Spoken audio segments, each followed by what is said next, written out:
Good morning student, class 5th Hindi व्याकरण।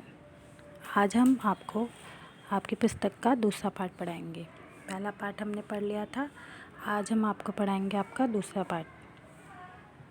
तो पहले पार्ट में हमने भाषा के बारे में पढ़ा था और व्याकरण के बारे में पढ़ा था। तो हमने व्याकरण में पढ़ा था कि व्याकरण के 3 अंग होते हैं, वर्ण विचार, शब्द विचार और वाक्य विचार। तो आज हम व्याकरण के पहले भाग के बारे में पढ़ेंगे, वर्ण विचार के बारे में, कि वर्ण विचार क्या होता है। जिसमें वर्णों पर विचार किया जाता है वह कहलाता है वर्ण विचार। तो हम अपने मुंह से जो भी बोलते हैं या कानों से जो भी सुनते हैं, ये सभी अलग अलग प्रकार की ध्वनियाँ होती हैं। कि जो भी हमने सुना या जो भी हमने बोला, इन सबको बोलने के लिए जो हम ध्वनियों का इस्तेमाल करते हैं, इन ध्वनियों के लिए कुछ निश्चित निर्धारित किए गए चिन्ह भी होते हैं। अब जो भी हम बोल रहे हैं या सुन रहे हैं, इन सबको भी अगर हम लिखेंगे तो उनको लिखने के लिए जिन चिन्हों का इस्तेमाल करेंगे वह कहलाते हैं हमारे वर्ण। और वर्ण को अक्षर भी कहा जाता है। वर्ण भाषा की सबसे छोटी इकाई होता है। वर्ण जो होता है वो भाषा की सबसे छोटी, सबसे लघुतम इकाई होता है। तो और इनके टुकड़े भी नहीं किए जा सकते। जो वर्ण होता है वो सबसे छोटा होता है और उसके और हम टुकड़े नहीं कर सकते। और कई वर्णों को मिलाने से बनता है शब्द। तो वर्णों के मेल से ही क्या बनते हैं, किनका निर्माण होता है, शब्दों का निर्माण होता है। जैसे आपको उदाहरण दिया गया है, ब जमा अ जमा र जमा अ जमा त जमा अ जमा न जमा आ। अब इन सबको अगर हमने मिलाया है तो हमको शब्द मिला बर्तन। इसी तरह आपको दूसरा उदाहरण भी दिखाया गया है, क, उसके साथ आपको ई, फिर त, आ, ब, आ, तो मिलकर बन गया किताब। वर्ण भाषा की लघुतम इकाई होता है। प्रत्येक भाषा में वर्णों की संख्या निश्चित होती है। कोई भी भाषा होगी उसमें जो वर्ण होंगे उसकी संख्या जो होगी वो निश्चित होती है। हमारी राष्ट्रभाषा हिंदी में है 44 वर्ण। कितने? 44, 44। हिंदी वर्णमाला में पहले स्वर और फिर व्यंजन लिखे जाते हैं। जब हिंदी की वर्णमाला लिखी जाती है तो हम पहले स्वर लिखते हैं, उसके बाद हम लिखते हैं व्यंजन। स्वरों की संख्या हमारी 11 होती है और व्यंजनों की संख्या 33। जो हमारे अ से लेकर औ तक होते हैं वो होते हैं हमारे 11। स्वरों का उच्चारण हम स्वतंत्र रूप से कर सकते हैं। इनको बोलने के लिए हमें किसी की सहायता की ज़रूरत नहीं होती। इनके उच्चारण में वायु जो होती है मुख से बिना किसी बाधा के निकलती है। तो जैसा कि नीचे आपको अ से अ तक आपके स्वर दिखाए गए हैं, ये संख्या में 11 होते हैं। उसके बाद आपका बताया है व्यंजन। व्यंजन क्या होते हैं? व्यंजनों का जो उच्चारण होता है वो स्वरों की सहायता से किया जाता है। व्यंजनों का हम स्वतंत्र रूप से अकेले नहीं बोल सकते। इनको बोलने के लिए हमें स्वरों की सहायता लेनी पड़ती है। इसके उच्चारण में जो वायु होती है मुख से अलग स्थान पे जो है वो रुकावट के साथ निकलती है। तो यहाँ हम जब वर्णों को या स्वरों को हम क्रमबद्ध समूह में रखते हैं तो वो क्या कहलाता है, वर्णमाला बनती है हमारी। अब जैसे हमारे व्यंजन है क से लेकर ह तक, क ख ग घ ण च छ ज झ ण त ठ ड ढ ण त थ द ध न प फ ब भ म य र ल व श स ह। ये हमारे हैं व्यंजन। और ये कितने होते हैं? 33। तो वर्णों के जो क्रमबद्ध समूह को बोला जाता है वर्णमाला।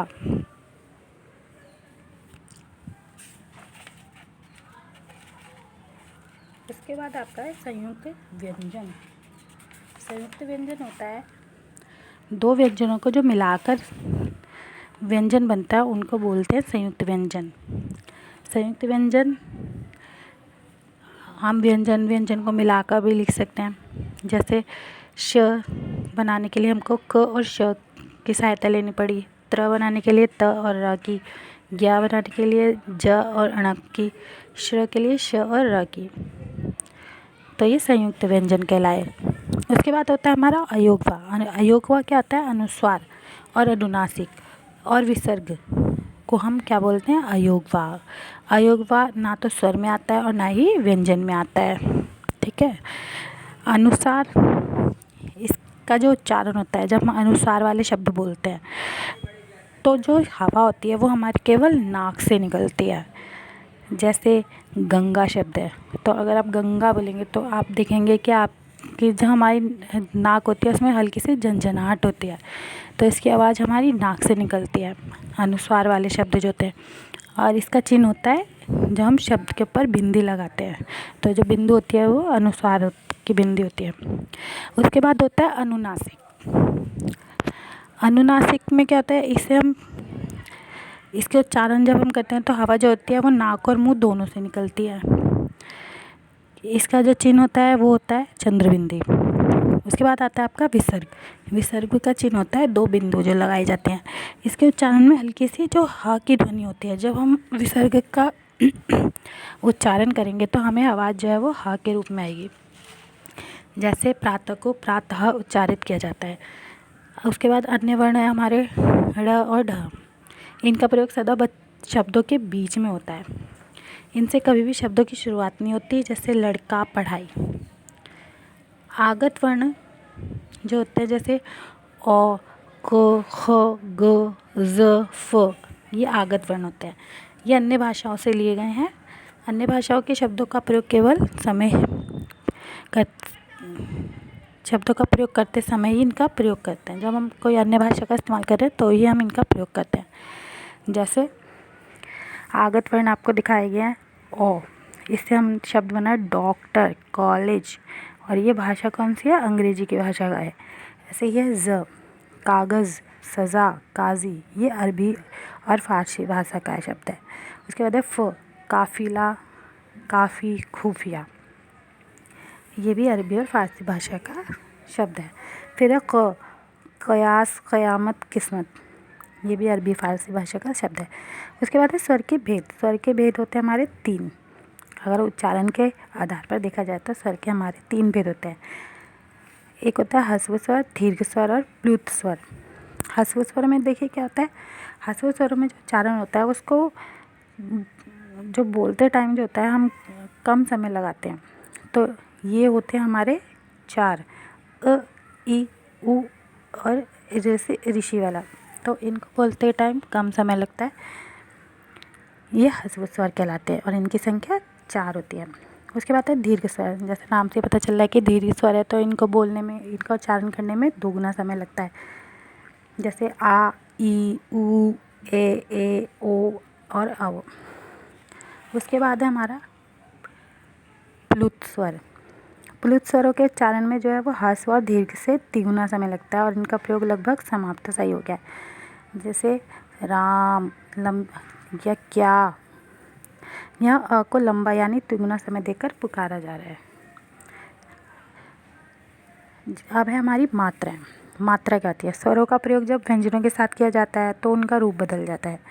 यहाँ उनका प्रयोग मूल रूप में ना करके मात्रा के रूप में किया जाता है।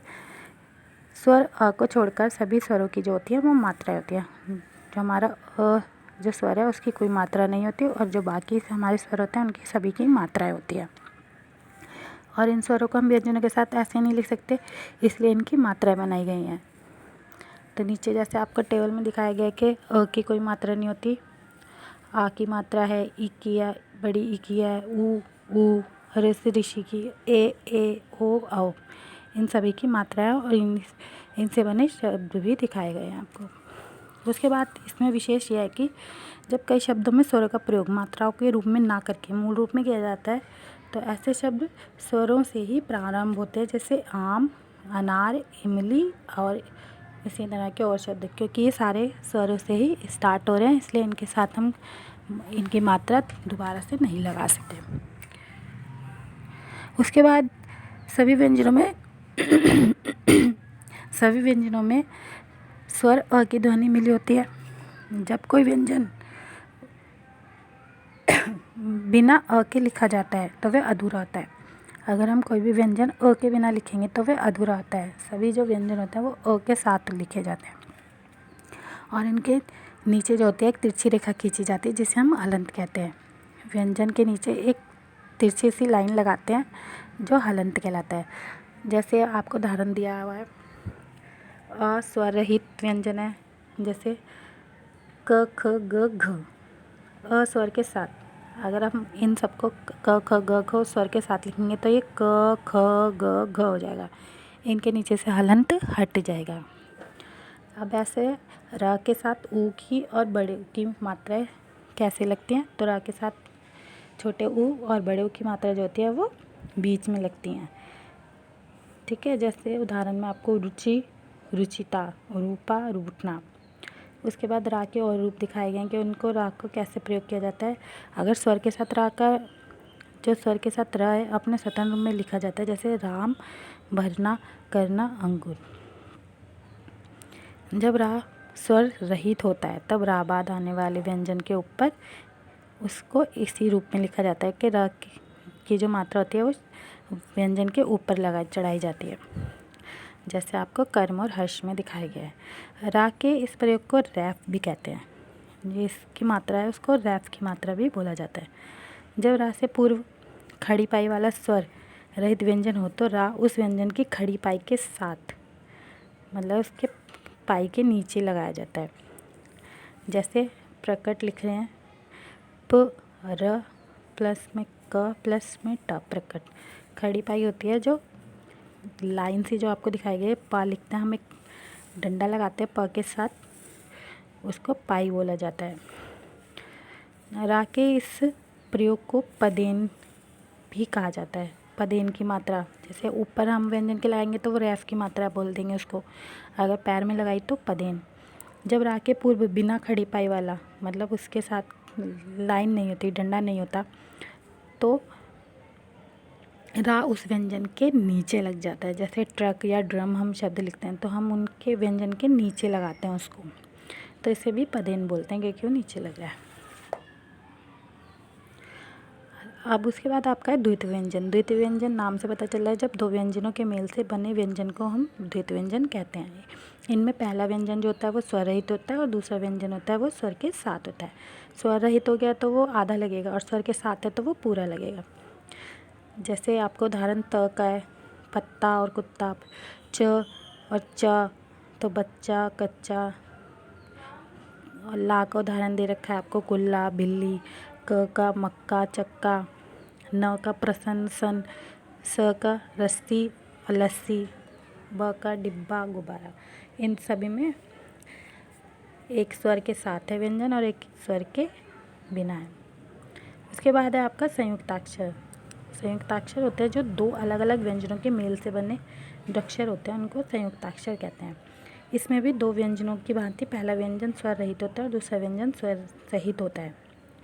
इस मेल से एक नया व्यंजन नहीं बनता, इनका प्रयोग मूल रूप से ही किया जाता है।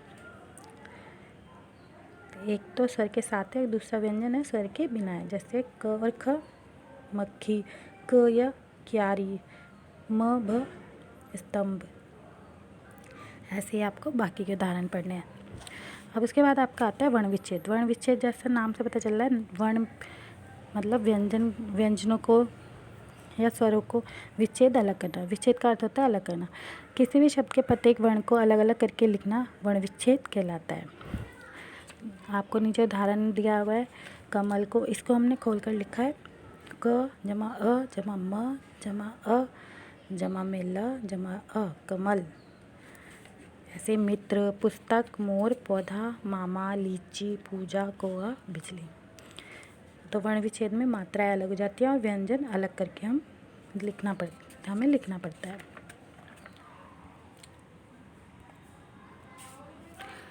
तो ये आपका दूसरा चैप्टर था वर्ण विचार। आशा करते हैं कि आपको समझ आया हो।